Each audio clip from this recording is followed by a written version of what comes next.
before we get started, I just have one general announcement / correction to make. We are going to be doing our live recording of the 2-month review where we're covering the last part of Death in Spring and Rodoreda overall on Tuesday, December 12th at McNally Jackson, as we've been saying. But the store will be the McNally Jackson on 52nd Sprint Street, the one that you know and love. That is where we'll be doing it, the main flagship, McNally Jackson. I will be there. Brian will be there. Maria Christina Hall from the Ramon Yule Institute will be there. We will be recording this live, talking, drinking Spanish wine, making jokes, being entertaining. If you haven't read the book, who cares? Come on out. Come down to McNally Jackson on Prince Street on December 12th at 7 p.m. to catch us live. And while I'm on here talking about this, please rate us on iTunes and share this with your friends. Tell everyone you know about the podcast. Get them to listen to it. As you know, if you're a listener, you don't really need to read the book before you listen. You will still learn things. You will be entertained. You will find out reasons why you want to read this book. So tell all of your book-loving and non-book-loving friends to tune in, sign up, subscribe, download, and join us on December 12th at McNally Jackson on Prince Street. Thanks. Welcome to the 2-month review, the weekly podcast in which we talk about a particular author's work slowly but surely, bit by bit, enjoying it, appreciating it, finding new things to discover. This season, we've been going over Merce Rodoreda's work, starting with her selected stories, and this is the last week that we're going over the selected stories, and starting next week, we'll be doing Death in Spring, her posthumous novel.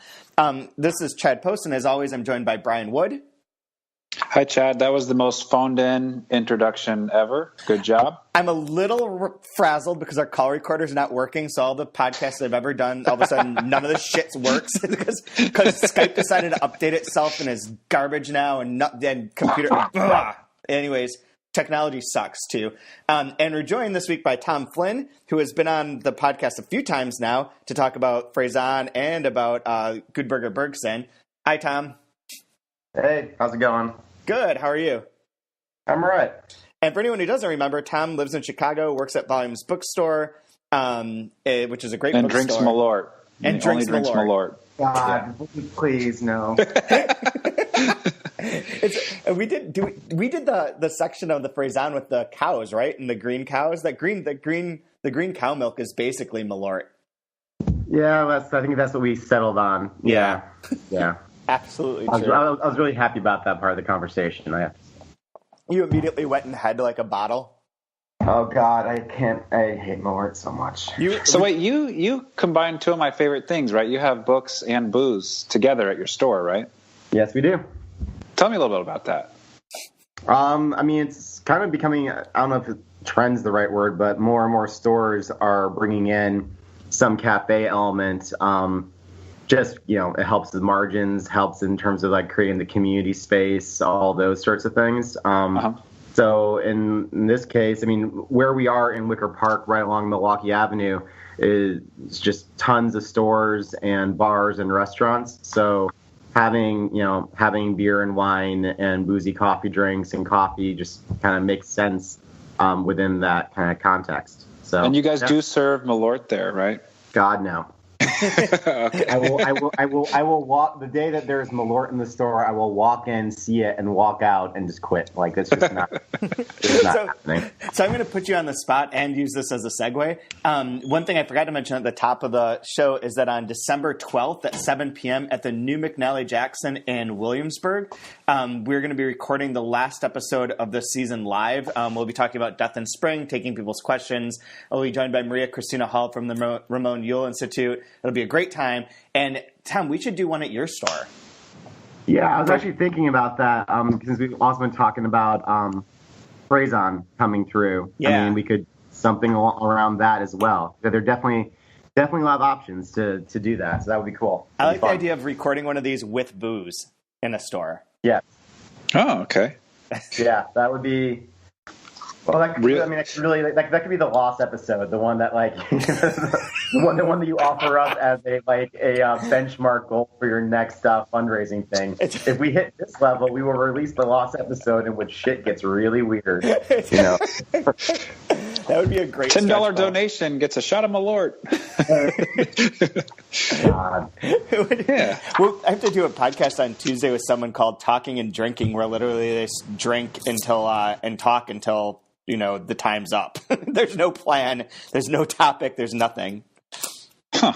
So what Is it just? I mean, it's just a time thing. It's just like they go for half an hour, or is it based on like no? I think the it's bottle, like until the bottle's gone, or how does it work? I think it's more or less how the conversation goes. But there's like it's with Vince Franconi, who you probably know. He comes to the store. He came to the store with me the first time that I ever went there for Book Expo. Yeah, he's a creative writer he teaches at Columbia College in Chicago. And he started this podcast to talk to people, and I listened to a couple episodes, and he does just open up with just like boozing. so it should be an interesting time, which I brought back some special Canadian whiskey from my most recent trip, so I can participate using that. Oh, yeah, awesome. You're kind of world traveling lately, man. I mean, you're walking a lot of miles. I'm freaking done. I can't. I'm so tired. I feel like I'm getting sick or just breaking down, because going from like Minnesota twice, Spain, Brazil for a week, Poland for a week, our gala in between, and then Canada for 3 days. That's just too much to do at this age. Like, I'm too old. Just way too old. And I'm not at this age. I'm not in good health. I just like this idea that like your like body is breaking down and turning into like a shell. It's really It's like everything's much more flabby than it was a month ago. It's all right, that's really more detailed than any of it. Do you realize how little sympathy I have for you after reading this section of stories where it's like hookers in wartime and people that are paralyzed and death and destruction?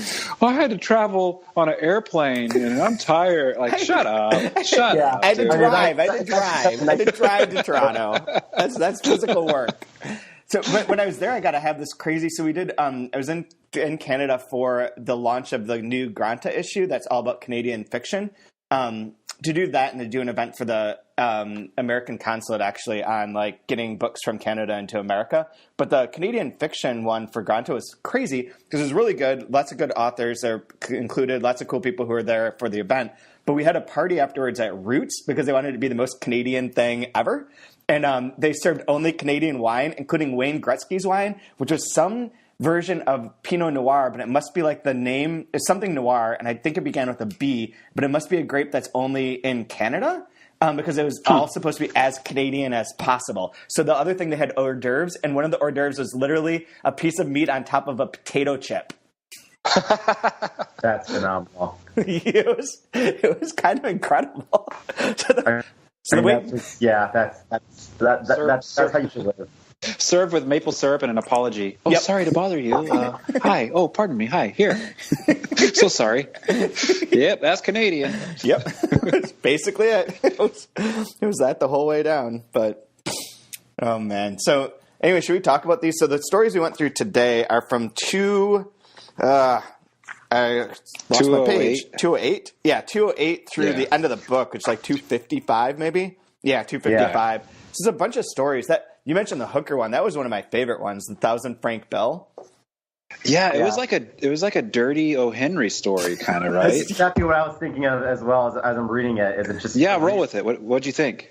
I mean, it very much came to mind as, you know, what is the gift of the Magi, but, you know, in this case the Magi are, you know, picking up women off the street and have sex with them, which is an interesting approach.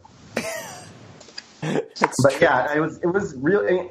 I found a lot of the stories in this section to really emphasize sort of like displacement in the world. I mean, that's what I thought. Yeah, all the characters are sort of, even when they're in some sort of natural setting, like in the Salamander, when she's in the woods. Each person just sort of sticks out in a very odd, a discrete, odd way, and doesn't really fit their surroundings somehow. And that it's really, really strongly done, I think, throughout. Yeah. Now, Chad, was this section? This is her later work. Was she writing this in Geneva? Yes. Okay, yes. So she's already been displaced from Catalonia and then displaced from France because of war and whatnot, and so then it's like. This is like the third home, right? Yep. Yeah, exactly. I'm trying to see if there's a date on when this last volume came out. Because like half of these stories are from, it seemed like Silk and Other Stories. And then the last three, The Salamander, Love, and White Geranium, are from My Christina and Other Stories. And I think that one was a little bit later. Well, yeah, I just thought it interesting because I think we had said the first section dealt a lot with it was very domestic, right, and small. Right. It's almost like you're within a section of a village in a town. You know what I mean? Like it's super super tight and constrained, and then it opens up more with kind of distrust with human relationships and kind of the breakdown of relationships, and there's a lot of lack of trust. And in this one, there's just tons of displacement. It seems like, and it kind of makes, and the middle section was a little more like human, asking questions about human nature, and then this one just definitely felt like just kind of lost and not even aimless, but just kind of like this feeling of like, where am I in the world? Absolutely. So this is backwards, I think, but it looks like So Microscene and Other Stories came out originally in 1967, and then the Silk one, it seemed like Silk is 1978. Okay. Although I don't know, because we had these are supposed to be chronological, and if that's the case, we have them backwards. But it's also quite possible they just weren't published in order that they were written. Sure. But either way, so it's a 20 years after the first set of stories, the 22 stories, which was the beginning huge chunk of this book. Yeah. So I just realized I couldn't believe that the Thousand Franc Bill is only gosh, man, it's probably less than 1,200 words. Yeah. It's a really short story, but it does so much heavy lifting in such an economical manner. It's really impressive now that I think about it.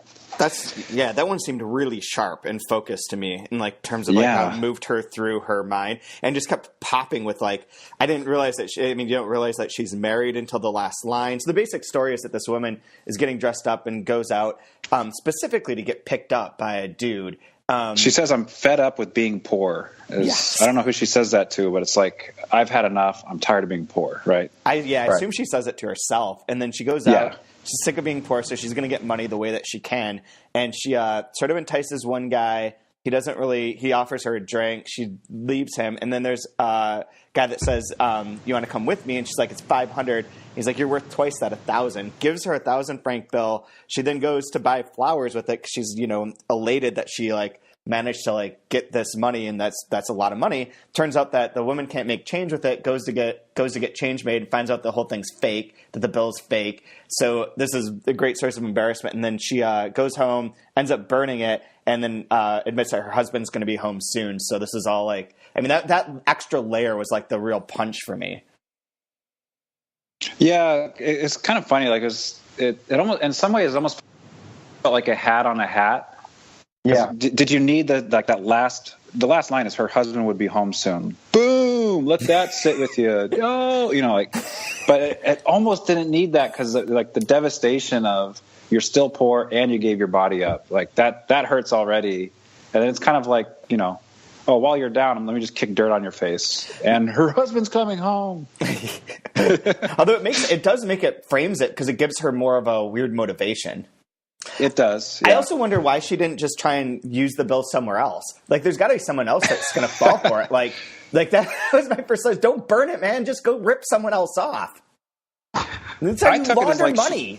I took it as she finally gathered the courage and the strength to do something about her situation and felt terrible about it and then failed. And so it's just kind of what's the point? Yeah. This is what happens, but at least I have flowers for a week. More flowers, man. Oh yeah, these flowers are not happy flowers either. I was thinking about flowers throughout.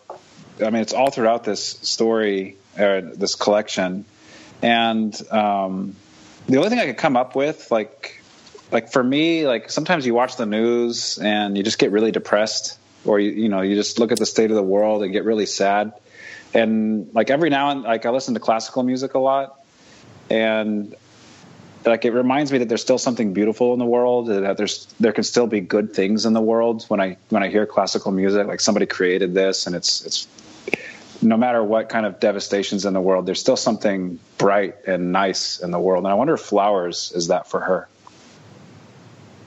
There's I don't know if Tom, if you have a different read on this, but one theory that I had for a while is that it's the natural side to the man-made side. And when men interfere with, or when people interfere with the flowers, they're cutting them, they're picking them, and then they're going to die. And like the times when they're planting them and they're trying to allow nature to grow are the happier times than when they're being placed on the table, or they're being picked, like in Carnival when she has the kid go and get her the flowers. That like sort of symbolizes like a bad part, and it's almost like the natural side of things versus they're the wrong person. Flowers, right? So that right. lets you know that relationship's the wrong relationship for him, or I kind of read it like Chad was saying, like the intrusion of the natural world into the man-made world, and that it's representing that. And then later on in some of these other stories, as people move into the woods, into groves, and move around it, there's always this sort of tension with their presence there, whether it's some sort of I'm trying to remember which one. I think it's not white geranium. It's sorry, 1 second. No problem. And it seemed like silk. I mean, there's always this constant sort of force looming over people as they move around, in the woods, in cemeteries, and pretty much in any of the stories. There's always something else in the natural world that is watching or not quite settled with human presence. So the flowers, is kind of as they appear throughout the stories, are kind of us pulling that in. But it's it's artificial. Yeah. Something that is just going to die, and these stories are really uplifting. Yeah, I'm really glad that we're doing this. At the start of the day on a Sunday, because I'm just ready to go, ready to just live life after this conversation. We jump right from the married lady that has sex with a stranger and gets duped by him straight into paralysis. Paralysis feels like the most autobiographical story in this collection to me, for whatever reason. I think maybe because it has that it's a writer, that they're in Geneva, that there's like the weirdness of it, and like her paralysis, or her foot being numb and wanting to leave. For some reason, this one just struck me as I was reading it as being like more autobiographical than the other ones. And I don't know that for certain, because I don't know that there's no biography of hers that's in English, and the stuff that's on her website from the Institute is like a little vague. I mean, it's not super detailed. It's just like a sketch, right? But for some reason, this one struck me as like, and that one in particular struck me as the one that's the most advanced in how she's representing the internal monologues of her characters, and because it was so sort of jagged and kind of flowing from bit to bit, it also made me feel like that it felt much closer to her and her voice than maybe than like a Thousand Franc Note. Like that's clearly like a writer crafting that particular consciousness. This one feels so woolly and so all over that it felt more like it was her. Yeah, I thought for sure it was the most intense and deep penetrating first person in the entire collection. Like it's like stuck inside the mind of this narrator. It's interesting too that it's all done with a single paragraph, trying to do like that stream of consciousness in a way. Yep. Yeah, there's just the without any kind of breaks. Yeah, there's like the little sections where she jumps, where she's at the doctor's office, but otherwise it's straight through.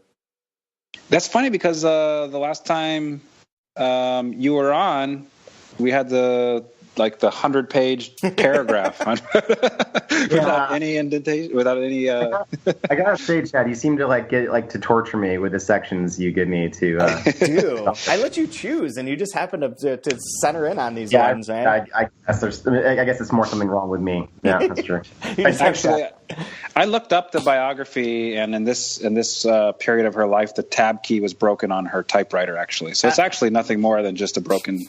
That totally makes sense. There was no way to indent, so it's like, well, what do I do? Well, it's just paralyzed. The computer, the typewriter is paralyzed. Boom, there you go. And it is like the paralysis in that one is great because it takes on the multiple meanings of like her foot's going numb, which seems bad. Like I feel like that's like not a good thing to have happen in her life, but also like she's trapped in her like relationship. Everything's sort of like stuck. It's a very like paralyzing story. There's this great bit what is the name of that book? Blue Pastoral by Gilbert Sorrentino. There's a whole part where he goes through the petrified forest, and the prose becomes like just wooden, like stuck. It's just like sort of mirroring that. And this doesn't quite have that, but it feels like it. Like she sort of keeps coming back to that same idea of like, they said that you only, what was the line about like that he only kept you here because he likes you or whatever. You know what I'm talking about? Where is it? I can't find anything. But there's something that she keeps repeating of where she's at the sink. Isn't this that story? You guys are not reacting as if I'm just totally making this up. No, I'm flipping through trying to find it. I seem to remember that, but I can't locate it. It's somewhere in the first paragraph, I think. So too. Which is 7 pages 11, long. 11 pages. 16. Page 216. Yeah. Wash his hands, and while he was sudsing them, he whispered, "I don't believe he's ill. He's pretending so he can be with you." Yeah, and that keeps coming back as if like that's one of the moments of like this sort of of the paralysis that kind of stands in for. This is right. I forgot to ask you at the beginning time. Have you read her other books? I read Death in Spring when it came out forever ago. Right. Like a while ago now, I guess. Yeah. So you were prepared for all the flowers and the. Yes. That's gonna, for anyone listening who hasn't started that, it's gonna get fucking crazy. Like these stories are so straightforward in comparison to what's gonna happen in that book. So quick tangent. I was in high school, and because I went to public high school, the Army and Navy and all them, they came to our school and gave us the test to see like what we would be in the armed services. I think they call it an AVSVAB test. I forget what the AVSVAB stands for, but it's basically like what kind of job is best suited for you. And you take this long test. And I kept answering questions like I enjoy seeing, my work completed. I like creativity, stuff like that. Like basic stuff that like a normal person would say, well, yeah, of course. So you take this big, huge, long test, and then we get our results back, and like my friend gets like machine gun turret operator. Like, dude, that's freaking awesome. You get to like shoot machine guns. The other one's like aircraft carrier maintenance man or pilot or, Mine came back. My number one was florist, and number two was interior decorator. Needless to say, the U.S. Army didn't recruit me or anything like that. But just reading all this thing about flowers, it's like, well, I should appreciate this. According to our armed services, I was supposed to be a florist. Oh my God. So, yeah, whatever. It's all about the road not taken. Exactly. I feel like whenever anybody can operate a machine gun turret, but I want to see you make these geraniums pop in this base. against the powder blue wall. Like, I mean, yeah, exactly. Yeah, exactly. Yeah. The context is key there. So man. I think the fun one in this section that people probably want to talk about most would be Salamander. Do you think? Right. That's a big story for her because it's been serialized before. And shown up in a couple different places. Like it's even in Delkey did for the Review of Contemporary Fiction a new Catalan fiction issue back in like 96 or 98 or something like that, and it's in there as well. I think in a different translation if I remember right. But this is another big kind of displacement one, right? Yeah, this story is crazy. So there's a woman who's out in the woods meets a guy who's like they're gonna bang. Dracula or something? He bites her neck? Maybe? Yeah. There's a lot of interesting stuff going on there where, like, when he first kisses her, he kisses her on the neck, and it feels like a burning, and he keeps sort of materializing, like, out of the shadows and is in the same spots. So there's almost this wraith-like quality to him. And when he first appears, it's also echoing, like, the myth of Echo and Narcissus, where she sees him, like, his face appears in the water next to hers, and then he disappears. I mean, and then it just turns out he's a guy, and she's being called a witch. And her stories move so fast from point to point, and then it's really remarkable how she manages to make those movements incredibly jarring in terms of like as you follow the narrative. But it just, there's an internal logic to it that makes it work and makes it flow and keeps you moving. Doesn't like remove you from the story, I feel like. Yeah, that's a good point. I really agree with that. And then she is burnt. Like, what time does this story take place? Right.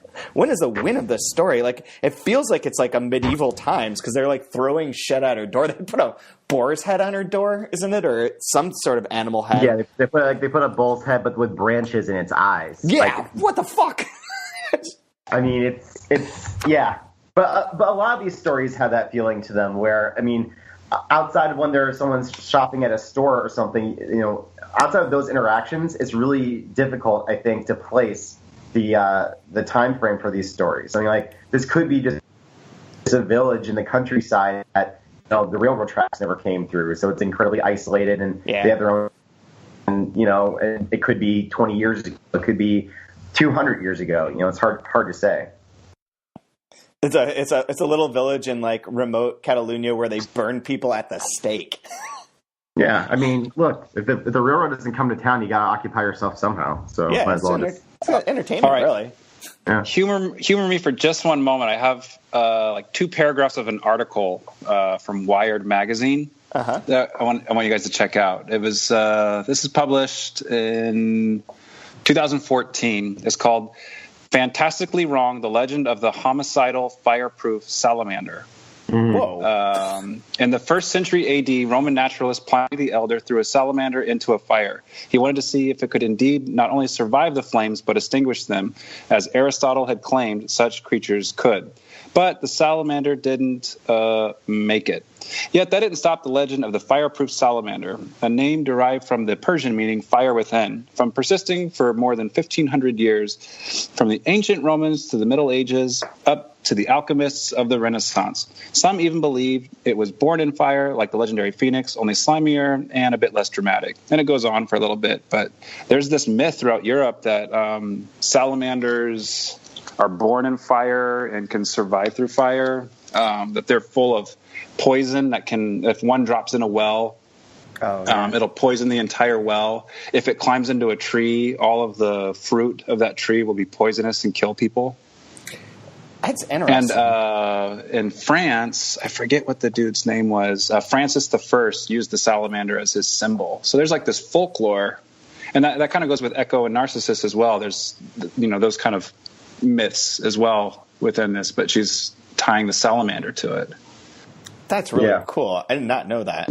Yeah, because I was trying to figure out, like, there's something with fire here, and I remember hearing stories about salamanders, and they believe they're touched by fire. That's where their bright colors come from and whatnot. But I looked into it a little bit more, and salamanders live under logs quite a bit, like newts and other lizards. Mm-hmm. And so what would happen is I think people would bring like moist or damp logs, and the salamander would be underneath it, and they'd throw them into the fire, and they would come out of the fireplace. So people, like in old times, would think salamanders are born from fire or something like that. Oh, yeah, that makes sense.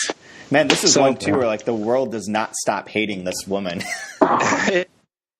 Yeah. Nope. The eels that swim up to her at the end, and after she's transformed, and take her hand off. Yeah. That was great. It's just like there's this, the world is unrelentingly bad or aggressive. So yeah, according to this bestiary, the grouping of the salamander is mythological, its subgrouping is fire spirit or elemental, and its habitat is fire. So, science back then was about as good as it is now, because I don't know if this recording will ever make it, because Planet X is supposed to destroy Earth this weekend or something. I saw that. What? Yeah, I read that too. What the hell is what is going on? No, it's like the way we're looking at salamander and laughing is the same way somebody believed the Earth was flat, while somebody else believed there's a ghost phantom planet, Nibiru, which is going to crash into us. Duh. Yep. It's just going to be melancholia. Life is crazy. And I do think that this is a side theory that'll interest very few people, but I believe that one reason that Kyrie Irving thinks that the world is flat is because he's a vegan. I think he's got the vegan diet is fucking with his mind. Well, according to Charles Barkley, there's no vegans don't exist. He said the other day. And someone said, "What do you mean?" It's like if you ask somebody, they like meat, they just lying to themselves. It's like, you're probably right, Charles Barkley. Vegans do like meat. Amazing. They just abstain. There's no such thing as a vegetarian. Good willpower. Yeah. Oh man. Yeah. So I don't know what. I couldn't make the connections of what this interesting folklore of the salamander had to do, but other than just I just like the idea of again applying that with displacement. I think it was very interesting.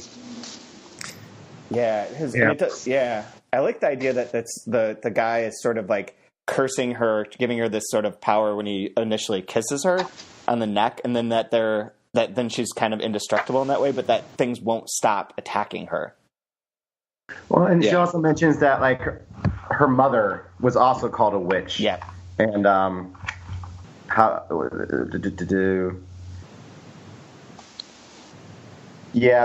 something along the lines of like that she should have left with her mother when her mother flew away through the night on like vulture wings or something like that. Right. I mean, I wonder if it has anything to do, like it might be reading in too much into her own, history and looking at this in hindsight, but like, being displaced, like do people in France know what it means if you're, Catalonian versus Spanish? And then as you go to Geneva, do they understand what my history, what my, is it mythic and misunderstood the way this salamander's completely misunderstood as it goes through its, what I mean? I'm wondering if like these things are connected at all, or if it's just she heard this folklore of the salamander and thought, oh, that's crazy. I'd like to write a story about that.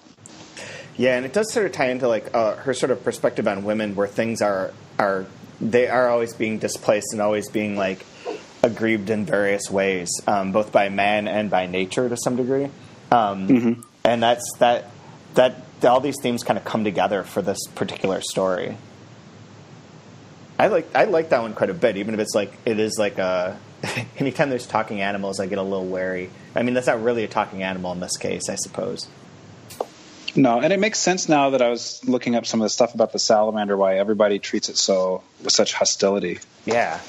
Because again, like there was one person believed that there was enough poison within a salamander to kill 4,000 soldiers or something insane. Like this, the salamander is the most dangerous animal on the planet, apparently. It's just wild. It's really wild. Crazy. And you're right. There's going to be beliefs like that in 10 years that we're going to look back on. Like, it wasn't that long ago. We didn't even use seatbelts. Sure. Yeah. Y2K was going to just cause the absolute end of the world, apparently, right? Yep. None of the cars would work anymore.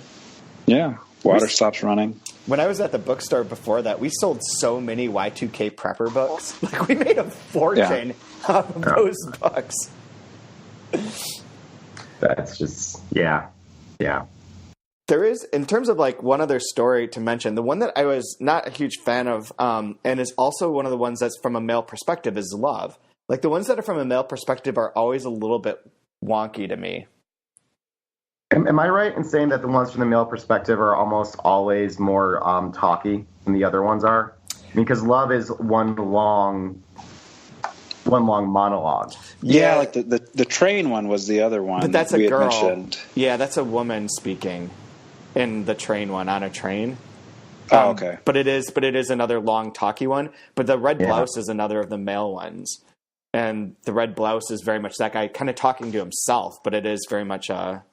I mean, it seems like the interiority when it comes to the male characters is much more external, whereas with the female characters, it is much more of a stream of consciousness inside their own head, almost like completely removed from what's happening around.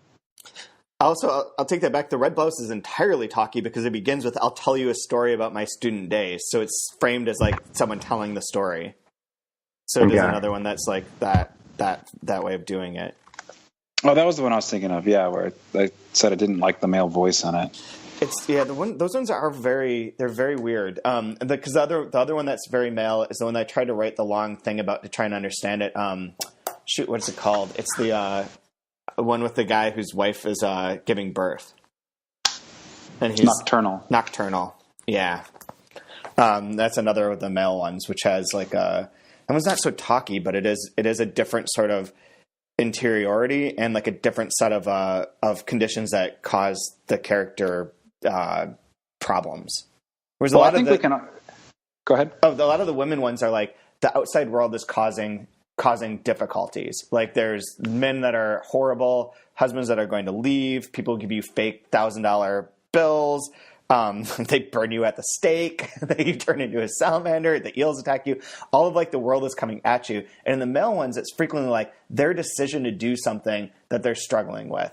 Like in Nocturnal, he's like, never went down this bad path before, never did anything wrong. And he starts drinking with the German soldier, and all of a sudden shit gets weird. The Red Blouse, the guy really wants to be with that woman, and he can't make that decision. And this one, the guy's like going to buy that gift, but it's like fancy underwear for his wife, and who he then described as a pumpkin. Yeah, not very nice.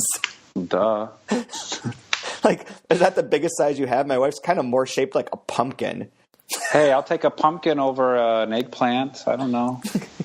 What does that even mean, Brian? I was talking to a guy who was one of my dad's friends, and he was a NCAA championship wrestler, like a Division I wrestler.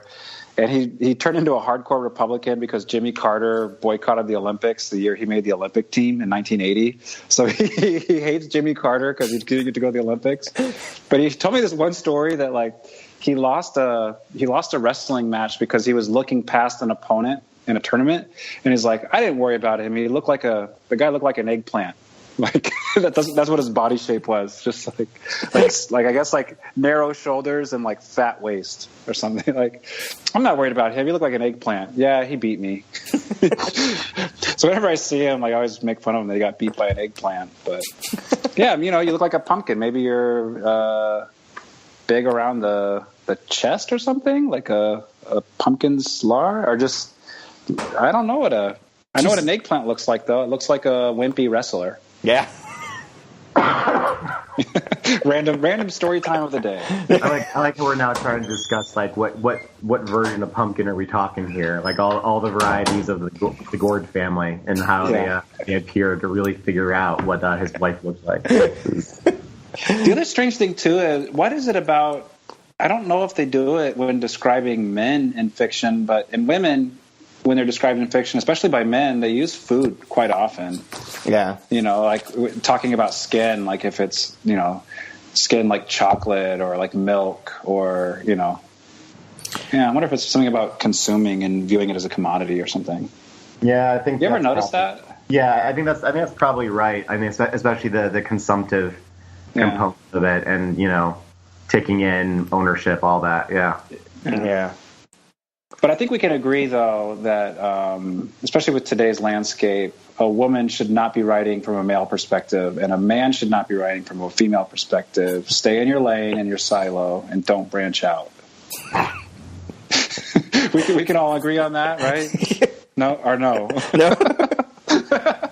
I like how we're all picking our spots today as to like who we're trying to really go after. Chad's already nailed the Canadians and the vegans. Screw them. Screw Canada. And scientists. Why did you say bring Canadian literature to America, Chad? What, Canada's not part of America? Asshole. Yeah. I can't wait till we build that wall. No more of the Canadian literature can get down here. Dude, none of it does. It's remarkable. Like, I was going through this Grant issue and like looking up some of the people I really liked, and their books are published in Canada. They'd win awards. Never available in America.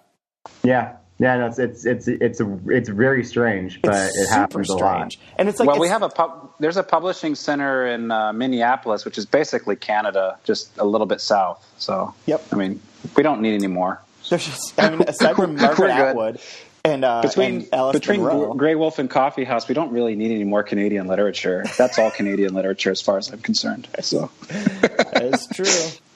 Oh man. So, what did you guys think overall of the book? of the story collection. The story collections are weird to me. I'll preface this first in the sense that, like, there's the ones that have like a specific theme or sort of build on that. Like a lot of the early Joyce Carol Oates short story collections I remember reading in college were always like started out very simple. Like there's Heat and Other Stories, the one I remember, where it started out, sort of straightforward, very kind of domestic, small, and then became crazier and crazier as it went along, sort of exploring the theme of like heat or, violence or whatever. And there's those kind of stories, and there's ones that feel like they're just kind of haphazardly put together, or they're like whatever the best stories that this person wrote over this period of time. And this being sort of in that vein where these stories are picked out, it makes it kind of challenging to think of it as like one whole cohesive unit. But I wondered what you guys thought of as the book as a whole, like as a collection. Especially, Brian, since you write a lot of short stories and read a lot of short story collections, what you thought of that. It was interesting reading it put together like this, because one of the things I've been struggling with is, depending on which time in your life you're writing, it really does change kind of what you're focused on or some of the themes that end up being polished out in the stories. And I really felt that shifting and really kind of three different tiers that we talked about earlier. Mm-hmm.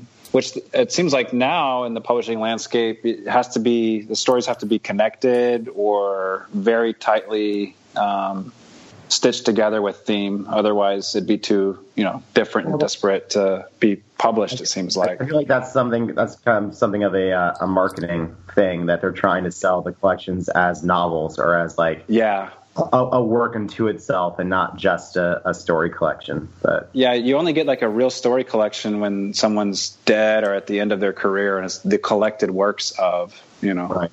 Yeah. Do short story collections really not sell, Tom? I sell them pretty well. You do? But industry wide, I think they're starting to do a bit better. There are definitely houses that are pushing them harder. Riverhead definitely puts out, at least a couple good, really strong collections story collections every season, I feel like, at this point. And that obviously helps quite a bit when, a house with the kind of money behind it, like Riverhead does that. But yeah, industry wide, I think they're still softer than novels, but most of the other indies I talk to, do pretty well with the collections, because that's a lot of what we all like to read. So it works out. Oh, really? Like, do you think, like, this is going back just a little bit, but remember Jennifer's Visit from the Goon Squad? Did that win the Pulitzer? It won something big. It won one of the big ones. It won the Pulitzer or the National Book Award. I can't remember which. Yeah. Okay, but it was essentially a short story collection, right? But they stitched it and put it out there as a novel. And I'm wondering if it would have got the same acclaim if it was, A Visit from the Goon Squad and Other Stories. And there are a lot of story collections that are coming out as like a novel in stories, like written on the cover, like just to not even trying to hide it anymore. and just simply see themes that are running through each one, but they're still like saying it's like an impressionistic work or something. And I'm not saying it's not. I'm just saying it's a story collection, which is fine. Because I remember when I went to Visit from the Goon Squad, you look on the very inside of it, it's like 8 of the chapters were published in like the New Yorker, 10 House, and it's like, oh, that's strange. Yeah, it claims. It says it's 13 interrelated stories. That's pretty much that. But no, I guess it's just kind of the landscape that we're in. It made me think very differently when I was reading this, of kind of like breaking it into those different sections of where she was in her life reading it. The tighter domestic ones, the more human, asking questions of human nature, and then the displacement stories. Yeah. And war stories. Yeah. I'm excited to read her novel now, because is she considered more of a novelist than a short story writer? Yeah, because Time of the Doves and Death in Spring and War So Much War are really like the 3 big novels, and they're 3 big books. And I think that the stories, there is a Mercy Rodoreda Award, I believe, and I believe it's for short story writing. So it's not like it's not part of her life, but it's sort of like would go back to this again, but it's sort of like Clarice Lispector, where like she's known mostly for those novels, but she also had like a huge collection of short stories, and those are also really respected. So she kind of went through both, but most of the later writings are all novels. And especially Time of the Doves is incredibly popular, like one of the most popular books in history. And so that I think that she gets known mostly as a novelist for that reason alone. But Death in Spring it was published posthumously. It was the last thing that she did, but she worked on it for like 28 years. Oh, wow. And it's well, I'm really excited to rip into it after going through some of the stories here. So. Yeah, and you'll see like the connections, I think, but the sort of style has become more not experimental, but more symbolic and more probing. And but there are like a lot of the same images will come back. Some of the things that we've noted in here, I think, will show up there again. But again, it's been years since I read Death in Spring. It's very short. It's like 140 pages, maybe. So it's a nice, tight little novel. Like basically, not really a novella. It's a little longer than that, but it connects very nicely to the stories. Well, no, I think this is a cool treat. Sorry, go ahead. Oh, I was just saying, I think it's a cool treat that we did these collected stories and kind of see her writing through, evolve through different periods of her life, and then read the last book she wrote. I think it's a really cool way of doing this season. Yeah. What were you going to say, Tom? About Death in Spring, my memory of it is that while short, it's really dense. There's just a lot happening throughout it, and it's gorgeous, but it takes some doing to work your way through that thing. Yeah, and I think there's that, and there's a lot of questions as to like what time is this set? Is this a real place? There's a lot of like similar to Salamander. It's like we enter into a world almost immediately that is not ours, and and how it maps onto our world raises lots of questions, and we'll get into this next week too. When we're gonna have a bunch of guests, we have a huge show next week. But there's lots of different ways that people have interpreted it, because it is set up to be sort of circular to cover like the seasons. I mean, Death in Spring is already like kind of that contradiction of these two different sides of things blossoming in spring, and also the death of that, and that a lot of people have read it as a metaphor for Franco's Spain. But it's got a lot of recurrence themes. It's kind of Finnegan's Wakey in that way, where it's a lot of things that keep kind of cycling back and going through that sort of birth, death, life cycle. But anyways, that's for next week. So everyone get your book, get ready. The first 27 pages are all we're reading for the next episode, because that's just the first part of the book. So there's 4 parts to it. But for this week, do you guys have a favorite line? The last line in the Salamander I really liked a lot. Until the eels tired and the shadow sucked up the hand, a dead shadow that little by little scattered the dirt and the water for days and days and days in that corner of the marsh among grass and willow roots that were thirsty and had always drunk there. Nice. Yeah.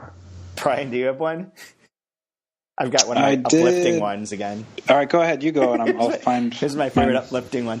My wife's pregnant, and then the cliche, children are the greatest thing of all. For his children, a father must be willing to die. Mother, too. They're all dead because of a germ that will slowly devour you forever. All right. I made it to find the most... Again, this is going to be the best Sunday I've ever had. I just wait to attack the day. You've got your kids there. You're going to be like, you're a germ that's devouring me forever. Yeah, the kids are out right now. They're going to come home in a few minutes. I'm just going to be in the corner crying. This is going to be great. Well, let's end on this note then. Speaking of kids, I watched from behind a torrent of red water, and behind the water, every man, every woman, every child was like a shadow, happy because I was burning. Okay. Right on. There we go. All right, then. War, so much war. Yep. Anyways, okay. Well, thanks again, Tom, for joining us. And hopefully this all recorded correctly. Fuck you, Skype, one last time. And screw you, Canada, people that appropriate work, gravity and science in general. And what else did we shit on? Vegans and flat earthers, I believe. Yes, okay, yeah. Vegans and flat earthers, yeah. Yep. All of you go to hell, and you can meet the witch and me and everyone else will all be there. So be a fun time after the Germans finish us off. Yeah. Yeah. Oh, I love that. I love the Canadian fiction, though. I was very deep into that, but I'll say that for another time. I'm not sure you're welcome back in Canada anymore after this one, dude. Just, dude, it was such a great time. I wrote these people were fantastic. Yeah, Toronto. I had a great time in Toronto last time I was there. Actually, that's a great. It's like New York City, but 30% off. So, what's not to love? I agree. It was super fun. And the everyone, if you get Death in Spring, read that. But if you have extra money and you're looking for something, that Granta issue on Canadian literature is pretty cool. Is there a discount on Death in Spring through the website? There is. Use the number 2 and month at the checkout, and you'll get 20% off. Boom! It's a cheap book too. It's one that we did as a hardcover though initially. So if you're lucky, you can get that hardcover edition. Oh, yeah! I like when you guys were doing that. I remember you talking about the problems getting reviews done and like places cycling them out because of stores' hardcover practices, but. They were nice. They've held up really well over the years. So. I've thought about going back and doing one a year, but one of the funny, I'll leave you guys with this funny story. So there's always this perception that if you for publishers, if you don't do a book as a hardcover, then you're not taking it that seriously. And certain review outlets, there's always for a long time, the New York Times didn't want to review paperback originals. They only wanted to do hardcovers because that's a real book. Like if you're not going to do it as a hardcover, it's not a real book, right? But that seems like that's old, outmoded, doesn't really matter anymore. So when we announced that we were no longer doing the hardcovers because of the things you said, they kept getting shipped back 3 months after coming out. Stores didn't know where to put them. It was just dumb and complicated. We started doing paperback originals again only, and I got an email or letter back from we send out these checklists do you want any review copies of these books? And from the Charleston newspaper in South Carolina, they sent back a handwritten note that said, we only review hardcovers in our newspaper, and signed it. It's but you're fucking Charleston. Who cares? I don't think that you're a big nationally renowned place for book reviews. Whatever. And just as we are wrapping up, Chad finds a way to go after South Carolina. Yep, and screw you, South Carolina, and your Confederate flag. You can join the rest of everyone in hell. Okay, guys, let's just end this here before I find another group of people to piss off. So I can talk to you guys soon.